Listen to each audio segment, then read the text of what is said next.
So hello, everyone. Welcome to the Continuity Planning Basics presented by the Human Services Council of New York. I'm Annie Grunwald, and we're delighted that you're joining us either in person now or found us this this webinar on the web. First thing I want to do is just acknowledge the great support of New York City Department of Health and Mental Hygiene and the Florence V. Burden Foundation. And that kind of leads us into the idea that this is not an isolated event, that this webinar is really part of a whole program that we've been developing to increase the resiliency of human services organizations, really help them prepare their organizations. So there are two types of resources we've developed. One are materials, right? A template that you can use to either improve your plan or actually create one. It has with it a template, which is the template toolkit, which is actually an instruction guide, and a whole bunch of appendices, operational documents that you can use should you choose. And then this whole other side here are all of the webinars that we either developed or in the process of developing. We're here at number 5, so you can see we have one more that we're going to be presenting about hazards and risks in the hazard vulnerability analysis process. And really, these two webinars are complementary. They're ways of approaching the development of contingency plans and planning documents at your organization. So before we jump into the topic, I do want to just show you, if you haven't seen on the website, if you go, to the disaster preparedness and resiliency pages, the materials are listed now. We're going to be probably putting up more recent versions of these soon, but they're here, and they're wanted to show you how they're kind of set up. So you can see that there are a few organizational documents here on top. The template itself is right here. It has a cover, title pages. The full template is right there. This has all the appendices. Most of them are in one document, but there's some that are separate because either needs to be a spreadsheet that you can actually fill in, and then the toolkit is here. As we said, that's kind of the instruction guide for you. I want to point out one document, and that is this HSC Emergency Planning Resources at a Glance. That if you clicked on that, this is what it would look like. And this is really because we know that organizations are at very different phases of planning. They're different sizes. They may not have a plan at all, so they want to use the template the way it is, or they may have a sophisticated planning program, but they want to just kind of beef up their incident management, or how they really look at how they do planning and preparedness, or they want to look at their human resources policies as they pertain to emergency management. So this is a way for you to see all the resources we have and how they're related. So this just shows you how the template is set up. You'll be pleased to know the toolkit has the same sections. So if you're working on a section, you want some instructions, you go to that same section in the toolkit. This column shows you what appendices are related to the subjects. And this tells you if there is a webinar that can shed some light on that subject. So since we are talking today about continuity of operations, let me just point out, whoops, my pointer is not working here.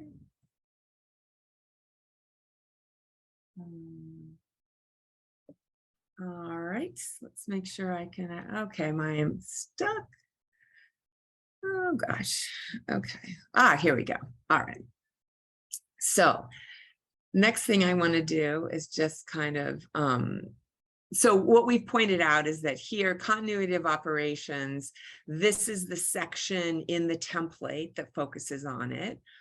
These are all the planning resources that we have developed. They're all attachments in the toolkit, and we're going to really be focusing on these today.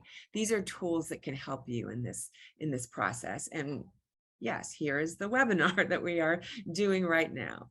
So that's what we wanted to start with, just giving you a sense of these materials. All right, now let's jump into our topic. Let's make sure that we all understand what continuity of operations is. And I wanted to do that by showing you a graphic that we've used in these trainings before. You may see similar without pictures, this graphic of the emergency management cycle, just to ground ourselves a bit. So this just starts with and shows us that planning is the foundation, right? So hopefully your organization is engaging in different planning activities. We have a whole webinar that focuses on how you can set up a program and really have a strong program. And then you use those resources that you've developed to respond to an event when something happens. It could be a water main break, the fire alarm could go off, or perhaps there's a hurricane that you're preparing for. Whatever it may be, you're going to respond to it. And in most cases, you're going to be able to get back to your normal operations. Maybe it was popcorn in the microwave, clean that up, boom, you're all set to go, operating the way that you normally operate. But as we know, COVID-19, Hurricane Sandy, Ida, some of you may have been affected by. You may have had incidents at your facilities that severely affected just your facility. And you know that sometimes you can't go back to business as usual, and that your job is to keep your organization going during all of these disruptions. And we know that these large scale events, they can impact your staff in ways, they can damage equipment, they can affect your clients' needs, they can increase, they may have additional emergency needs. Maybe you can't access certain resources, you can't access your suppliers, your facility is affected. All of that. And really your job though is to keep that organization going, even though you're dealing with all of these interruptions. And to mention another webinar that we have, the team that we encourage you to create and use is depicted by this picture here. And that is your incident management team. They're the folks multidisciplinary, and their job is to have meetings once, twice a day early on to really steer the organization. And what are they doing? They're meeting regularly. They're thinking about how do we need to change the way we operate? Maybe we have to suspend some programs and focus on our most important programs. How do we work differently during this period where our resources are affected? And what we said is it's a very powerful tool to use. And I think we went as far as to call it a superpower. But really, a lot of the power of this team comes from pre-planning. Let's see if my graphics work. Okay, that's not so spectacular, but it does show you that's representing a plan and contingency plans, checklists that you've developed to keep your organization going. So what we're going to do today is talk about how do you develop those plans so you're creating these tools that your emergency management, your incident management team and your staff can use when you have to keep your organization going during disruption. So our next, oops, sorry, I'm having it, there we go, get rid of my mouse is useless. We're going to use this. So again, the question for today is, how can I develop contingency plans now to help my IMT and staff make decisions and keep critical services going during future disruptions? How can I create these superpowers?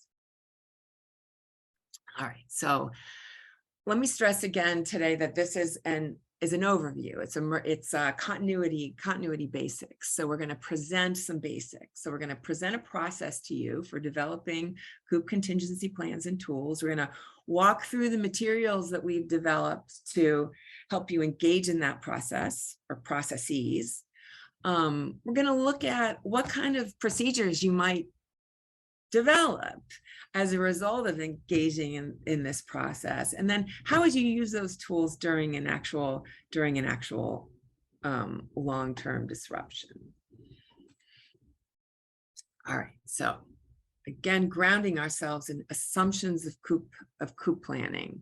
The main assumptions are that during a COOP event, by the sheer nature of it, your resources are going to be affected. You have limited resources because either they're damaged or you can't access them.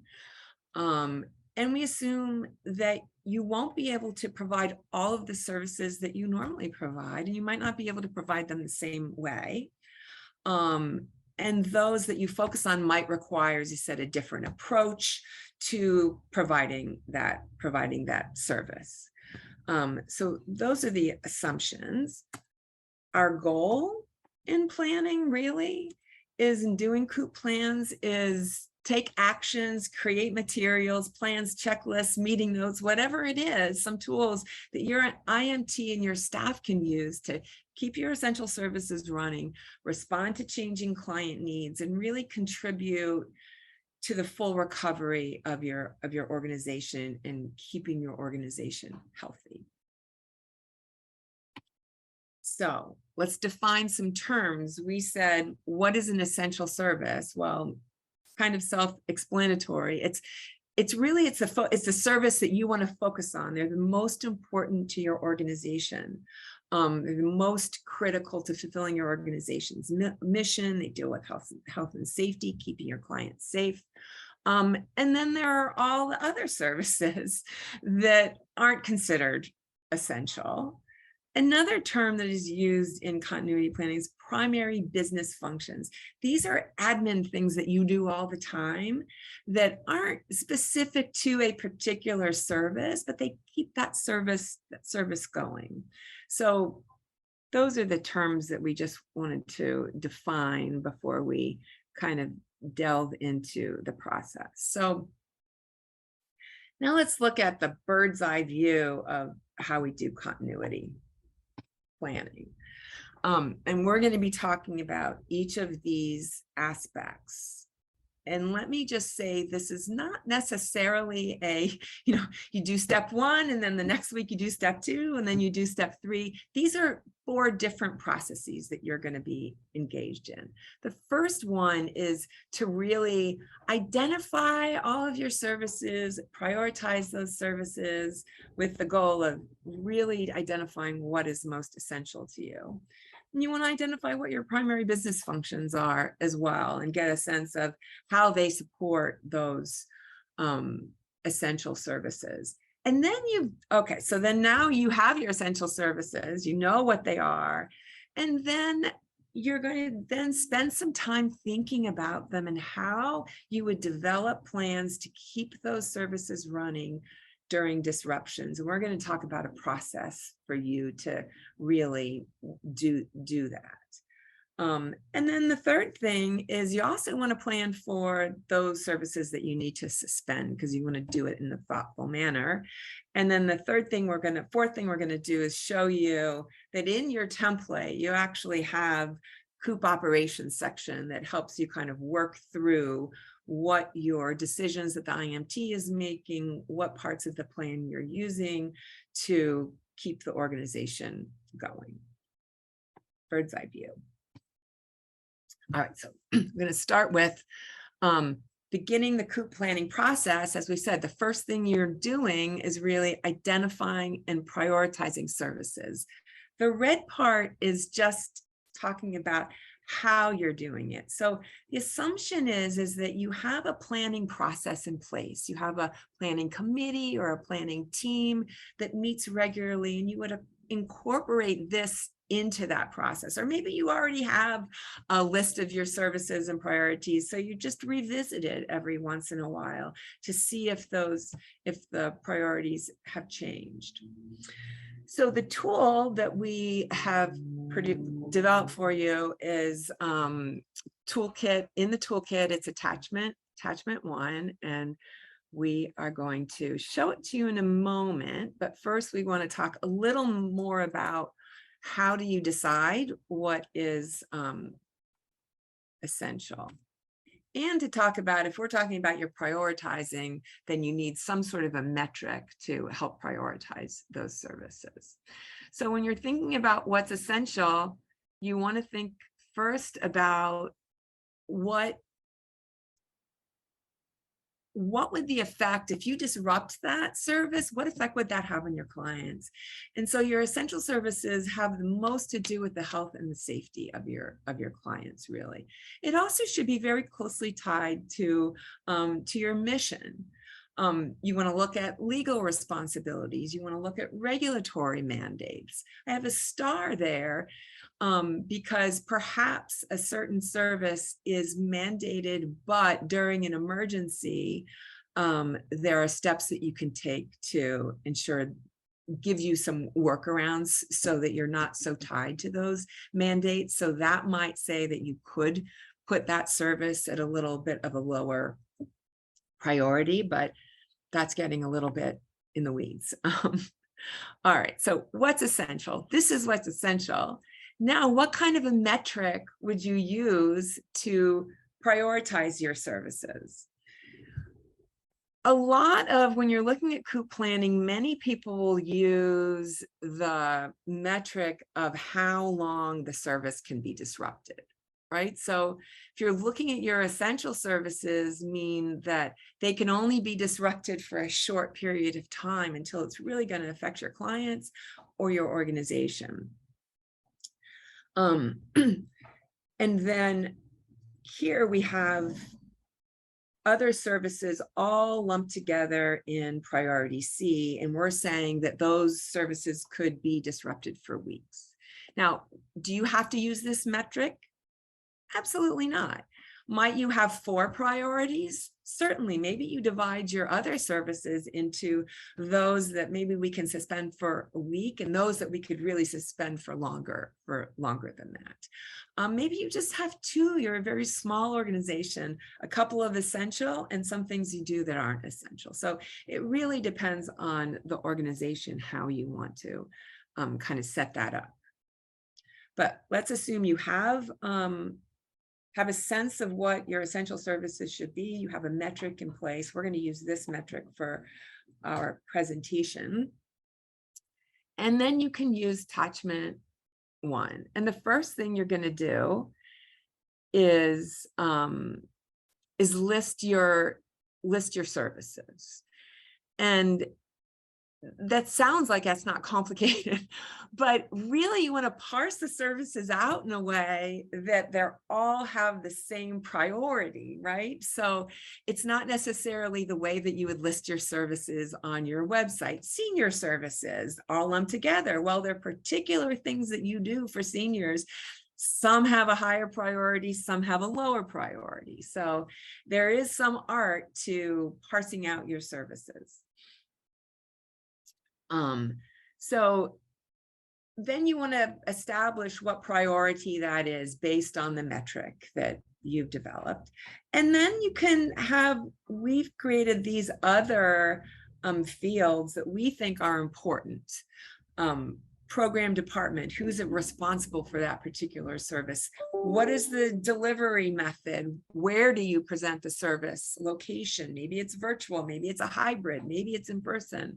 Who are the partners? So what you're doing is creating a snapshot of all of your services, what your priorities are, and it gets you to start thinking about, oh, what are these other elements that, how do we start preparing these services to be able to be run during disruption? So I know it's easier to see this if you've got an example. So I'm going to show you an example. So in the toolkit, you have both the blank the blank chart that you can fill out, and you have an example, the same example here, that just gives you a sense of how a fictitious multi-service organization might fill this out. You can see this is a nice snapshot of their services. And so really you can see I want to point out some of the things. So they have, let's see, they have A, B, 1, 2, 3, 4, 5, 6, 7 services that they consider essential, because we said in our metric that A and B are essential. They have 2 that they don't really want to stop for any period of time. One is their telephone reassurance program. And I know because I created this, the thought here was that they're going to take that program and they're going to really make sure that they're keeping contact with their most vulnerable clients. So they're beefing that program up a bit from what it is now, and they want to keep it going. So they have to figure out, maybe they need additional staff, maybe they need to train additional people. Whatever it is, what are some procedures that you might develop to help keep that going?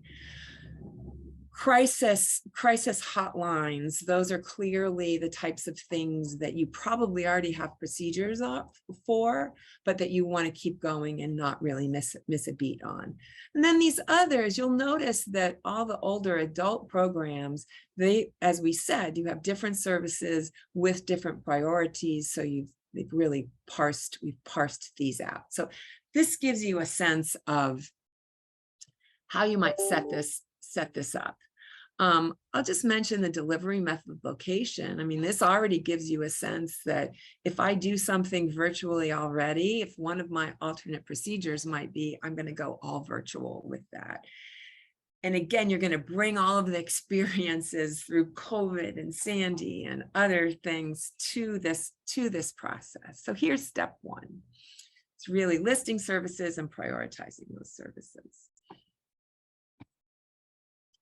All right, so through this process, things to keep in mind. Again, it's not an exact science.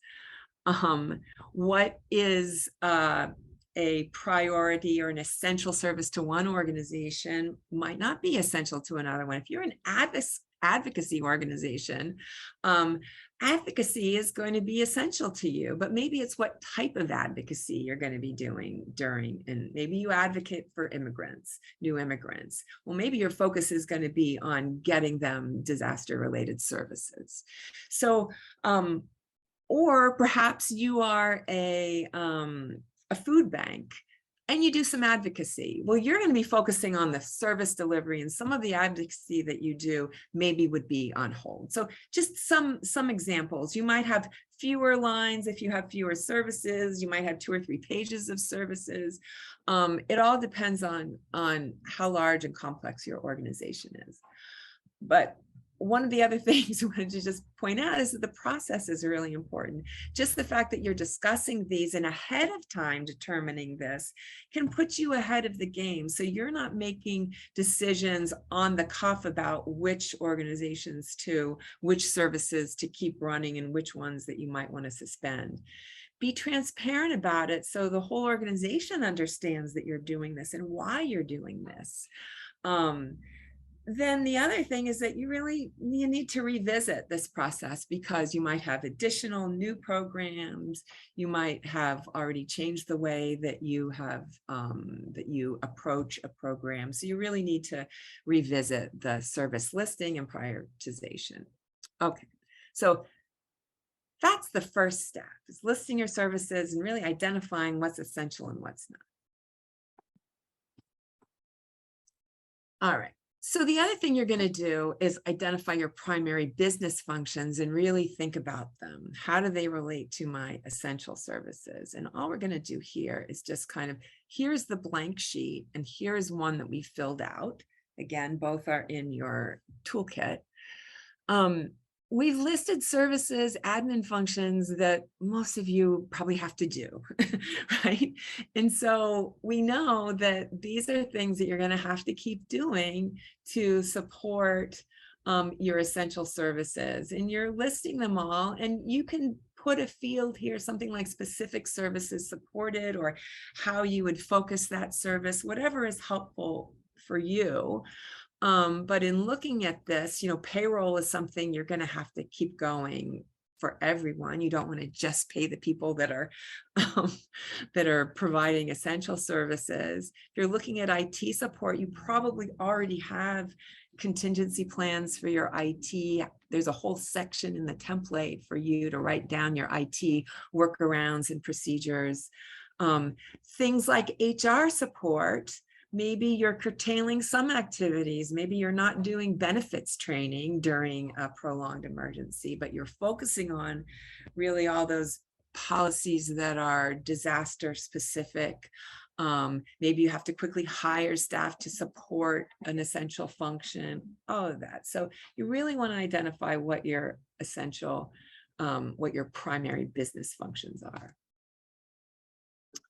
All right, so here's the hardest part.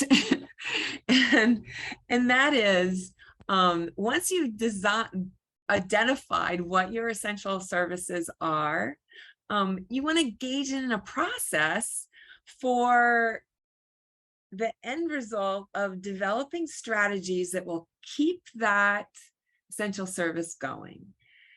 And how would you do that?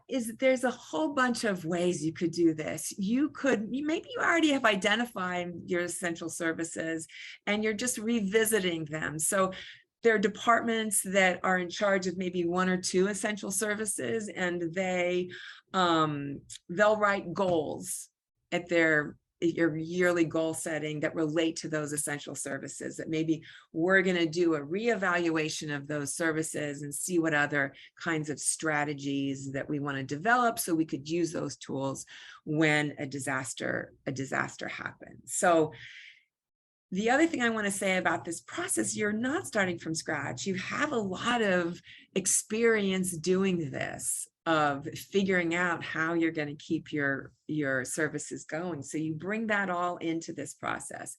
However you do it, you want to make sure that you have the right folks at the table, and you want to document your discussion, because everything is gold.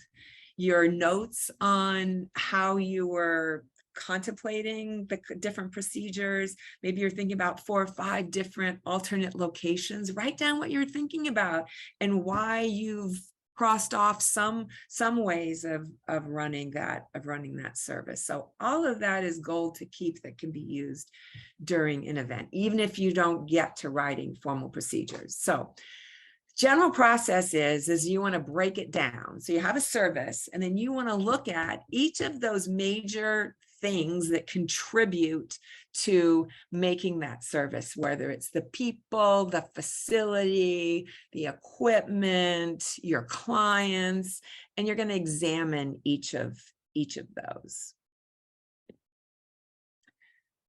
All right. Then you're going to analyze each of these, or so you're going to look at them and you're going to figure out strategies to address either the fact that that resource is damaged or you can't access it for some reason, right? And then you can really, you don't have to label what kind of strategies you're developing, but it's helpful to think about. You're trying to create 2 different kinds of strategies. So one is a workaround or alternative procedures. So that is, all right, this thing is damaged or we can't access it. Let's say you have a database that you use for your one-stop centers, and you can't access it. Well, a workaround might be you have to do intake. So you've created a paper intake system that you're going to use, put aside, and then re-enter when you can access that database. Or maybe the workaround is that you're not going to do intake. Maybe folks come in, you're just going to be providing the most essential resources to address the incident and their recovery and what their immediate needs are, handing them lists of paper resources. So those would be workarounds, right? And actually, I'm going to go to my next slide, which explains this a little bit better. Okay, so that's a workaround. You know it's damaged, you can't access it, you're working around it. The other thing, though, that's really important to think about is how can you lessen the impact of that damage or that lack of access to the resources. And you do that by looking at what your vulnerabilities are. So in case of that, that database that you're trying to access, right? You're trying to access this database. You want to think about, well, maybe the vulnerability is in the people, and that perhaps if we only have a few folks trained to do intake, and if they don't show up, then we can't do this. So we're going to address the vulnerability by maybe writing down procedures so more people can use the database. Or maybe the vulnerability is in your lack of redundant systems for internet.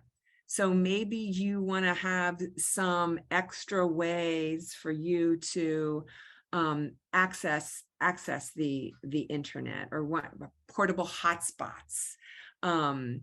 So those are just two ways to kind of address the situation, either working around it or addressing the vulnerabilities of that particular resource. Okay. So now let's just look at the tool that we've developed through this process of developing strategies that will allow you to keep your essential service running.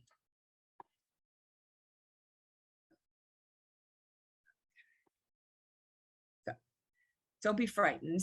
This is what the call it a discussion guide, right? So this is what the tool looks like. I'm going to do another close-up of the actual body of the tool. You have some instructions here, but I'm going to look at the tool itself. So here we go.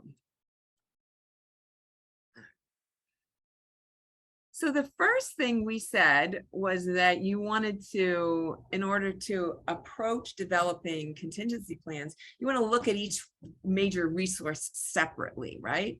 So we help you do that on this form by having headings.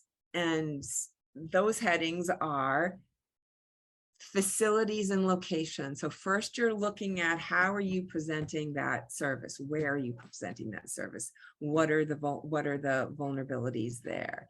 Next, on the next page, so we have a whole section on facilities.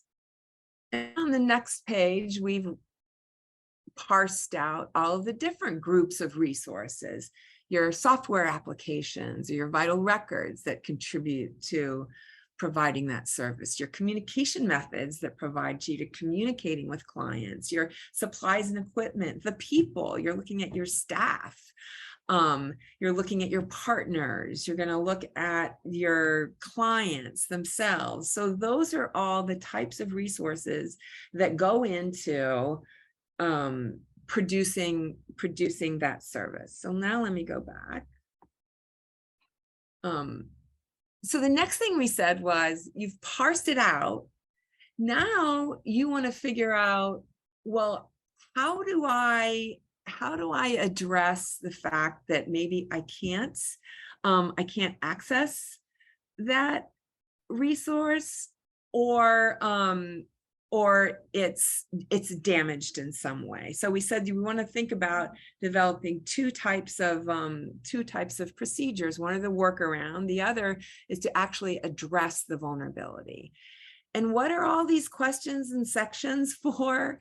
It's for you to get to that place, for you to identify things that you need to do that will allow you to keep that service going. So let's just look at a couple of these. So here, one of the things that contributes to you being able to stay in a facility is the utilities. So you might want to look at, all right, well, maybe I still can continue the service even if I don't have running water. Maybe we could do a workaround where we have some potable water on site. Maybe that's doable. But all of this, you're thinking about under what conditions am I going to have to get out of that facility. If you own your facility, or you lease it, or you have a a residential program, that's where you really want to look at vulnerabilities, right? You want to say, well, maybe my trash compactor, my HVAC system is not in the right place. We want to move it. We're mitigating, we're addressing that vulnerability before something happens. So that's one way of doing that. You're looking at, if you're doing a workaround of moving, going to another place, then you need to look at where would you move? So what are the requirements for another place? What are some of the sites that you might be able to use? Maybe other facilities that you have or other community organizations.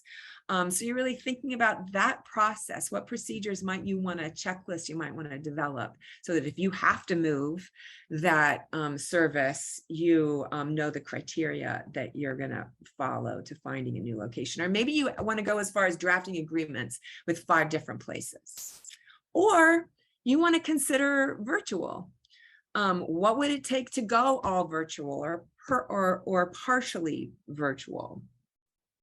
And so if we look at each of these, I'm going to just move down and look at the other page. Again, you've got all these questions that are going to help you think through how do I work around this damage to this particular thing, or how do I address that vulnerability? So that applies to everything here, to your platforms. We talked about that example of looking at, maybe you want to create something that you really clearly list out. What are all the databases that you use?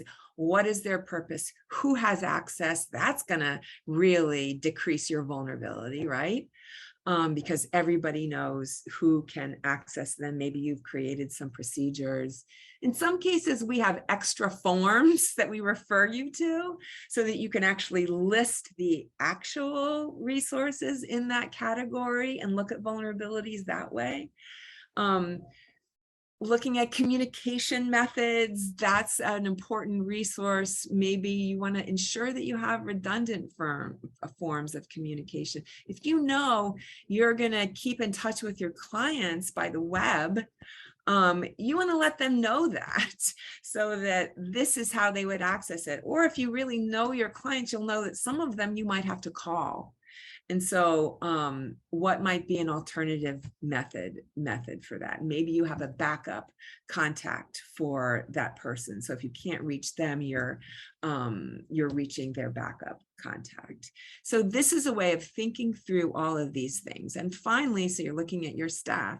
Finally, you're looking at the client needs and impacts. And you might think, well, do I need to change this service in some way to meet these increased needs? Or maybe I pull back and only focus on one part of this service during an emergency. All right, so that's how you'd use this tool, right? Things to flag when you're going through this process are, a flag should go up if only 1 or 2 people know how to do something or have access to it, right?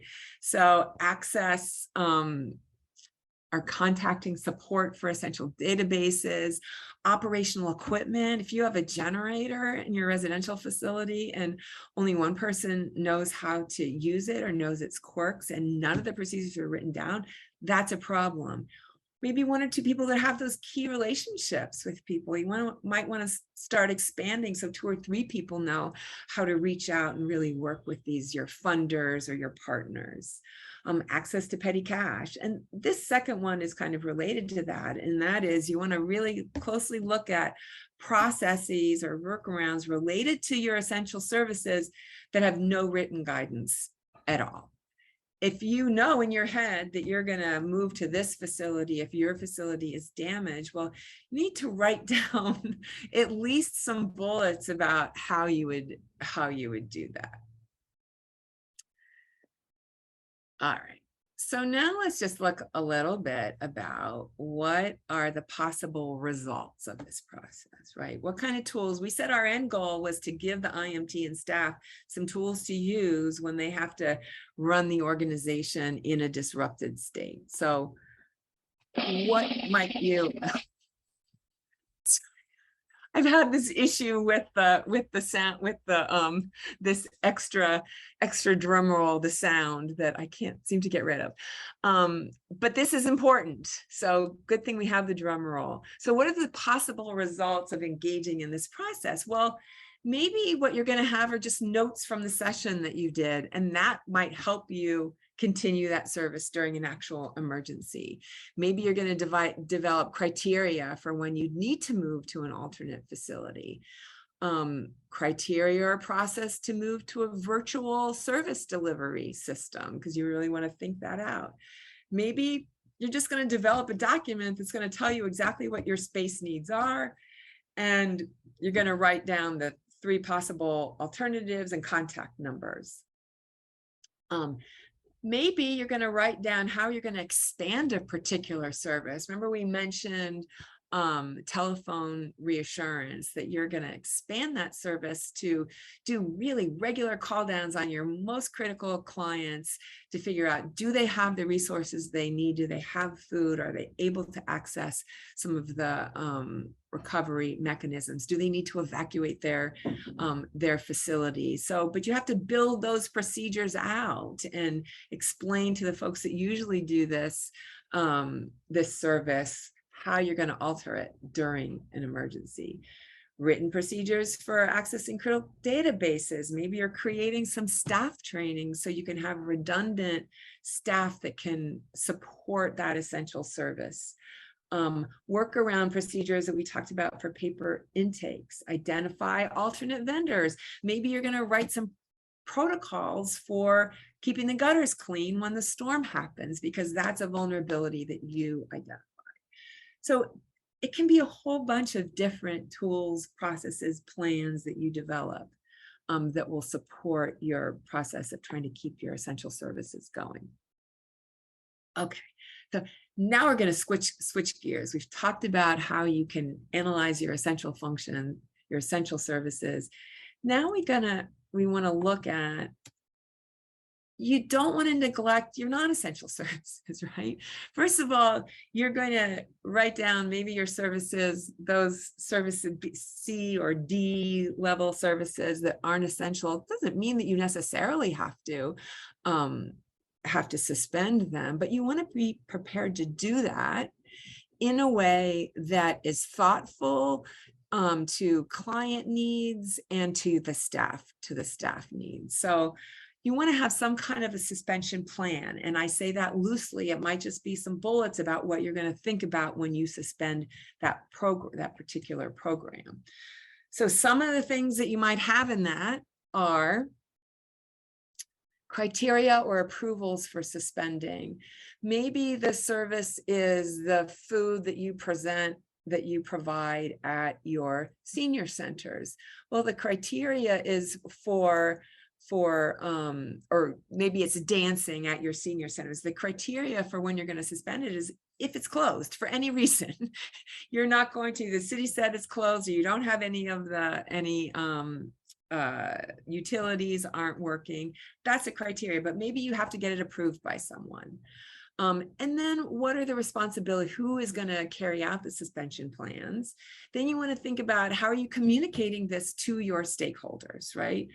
What are your normal communications? What kind of methods might you use during an emergencies to communicate with them?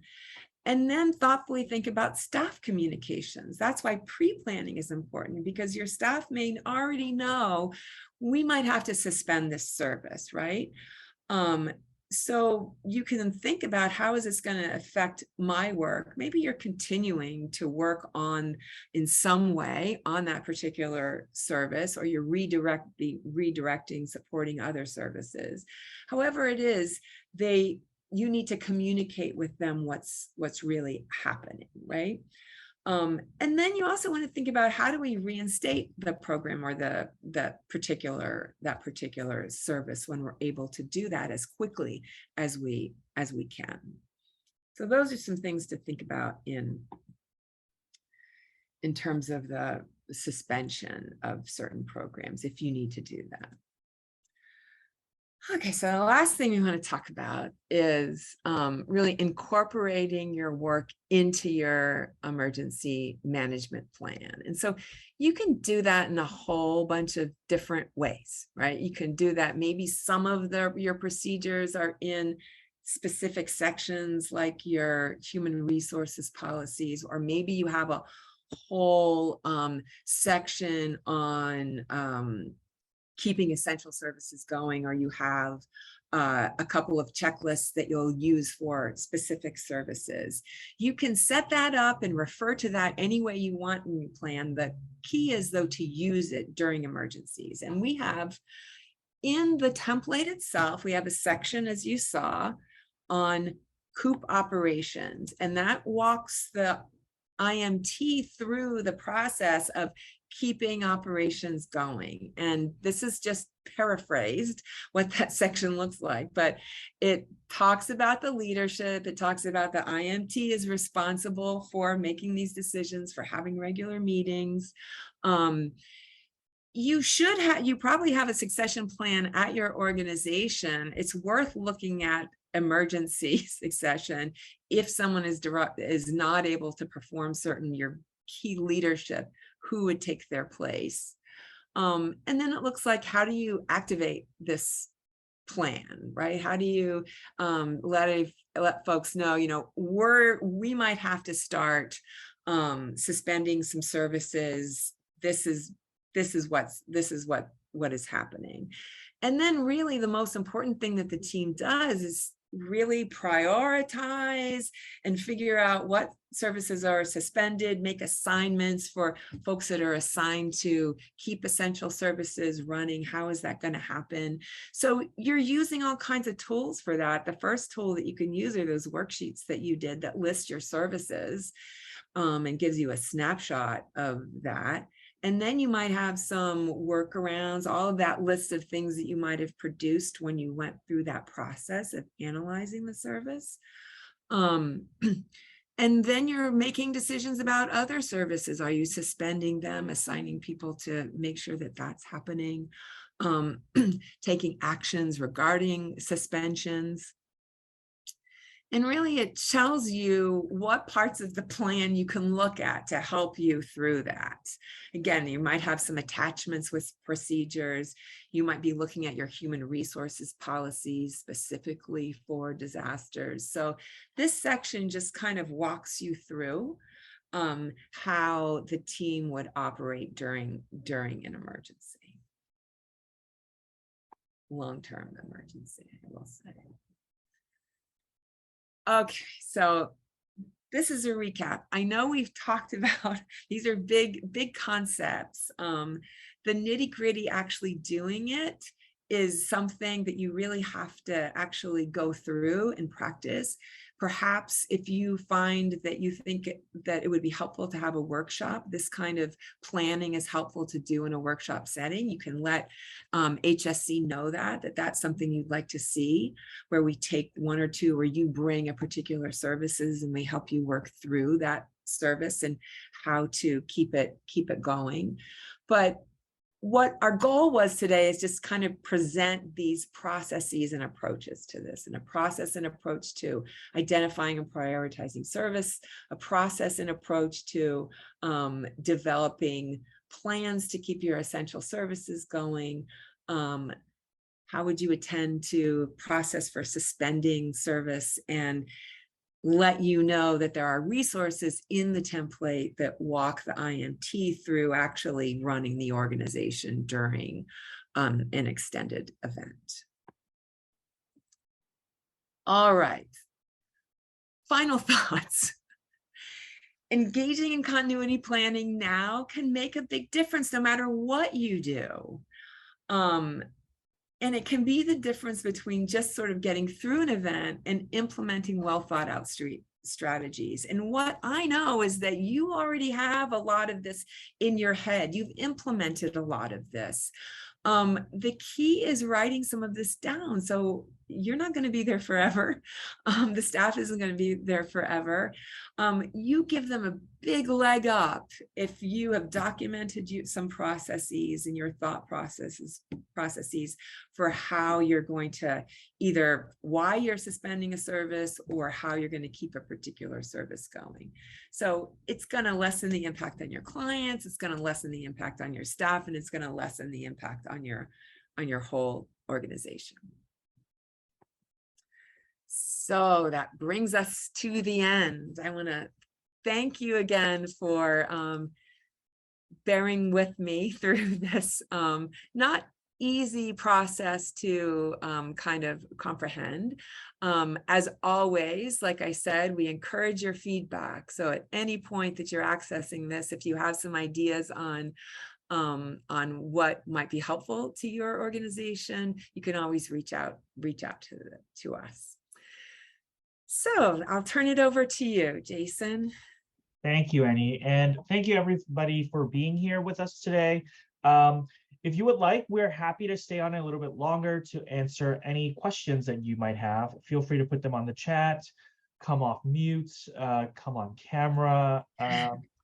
If you do have to leave, though, please just take a minute or two to fill out the survey that should automatically pop up. When you exit the webinar, we would certainly love to hear your feedback and love to know what you thought of today's training, as well as what other trainings or materials might be helpful for you as you continue on your emergency planning journey. So I'll just leave it open here. Hi, this is David Sorkin. I have a question. Hi, David. Hi, how are you doing? So I think I've attended all of the webinars so far. Okay. And one of the things, I say that because one of the things that's sort of coming into my mind is when you go back to the very beginning and you look at the whole setup of all the materials, it was overwhelming looking at, so much information with all the tools and all the appendix. Sure. And as we go through each one of the webinars, at one point in time, you say, oh, I remember that, I remember this. It may not be a bad idea as maybe one of the wrap-up sessions to go back to the initial tool. Now that some of us have been trained and sort of are becoming more and more aware, to actually walk through again the operational tool, now that it's becoming clear, the understanding of some of the material has becoming clear. Because in the very beginning, it was just like pages of stuff, hard to tell what it all meant. Yeah, but so just as a thought, as we sort of proceed through this training process. Yeah, and I think that was the purpose of recording these too, right? So there is a whole webinar on the tools themselves. Right. So you could go back but I don't think that's a bad idea. Maybe it's a little refresher because we might have some extra tools that we've developed along the way. But the idea is to go back to all those resources, or maybe you're thinking, oh, right, I know I took that one on planning and now I really have some time. I want to set up my planning committee. Go back to that webinar on planning. That's kind of why we presented the resources at a glance document, right? Because that lists everything, each section, how it relates, which webinar is associated with it. But you're absolutely right. And I think one of the hopes is that at some point we could engage in in-person training at some point. But for now, the idea was to have all of these, capture these so people can access them at different points. Yeah, I guess my point would be and like I said, I'm paying a lot of attention to this. I've been given the support of my agency to do this, but I still find it overwhelming. And maybe it's that in-person opportunity that may sort of bring it all together. Yeah. One thing that might also help, David, which we are looking to do, is I've currently uploaded all of the existing webinars that we've recorded so far, but we're actually going back and putting timestamps on sort of like the big chunks of sections. And we're going to also make that pretty easily found, in the description of the webinars themselves. And that might help for when, people who are using our template would like to go back to a specific section, but don't want to sit through like a whole hour or 40-minute webinar. They're working on this one part right now, and they just need to kind of remember what was said. And so maybe that might also help ease some of the difficulty of jumping right into 5 hours worth of content with a large template and many appendices. Thank you. Definitely.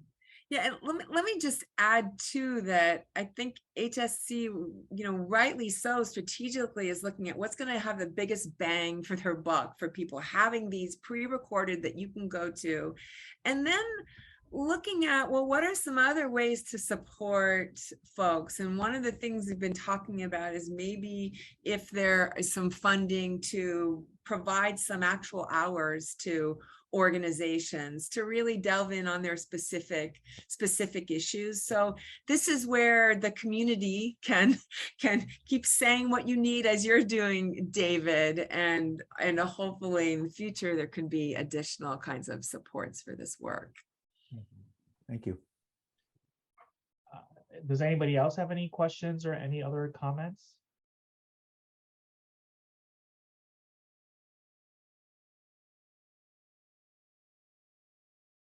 If not, happy to end the training here. Thank you, everybody, for joining us this morning. Okay. Okay. Thank you, Jason. Thank you.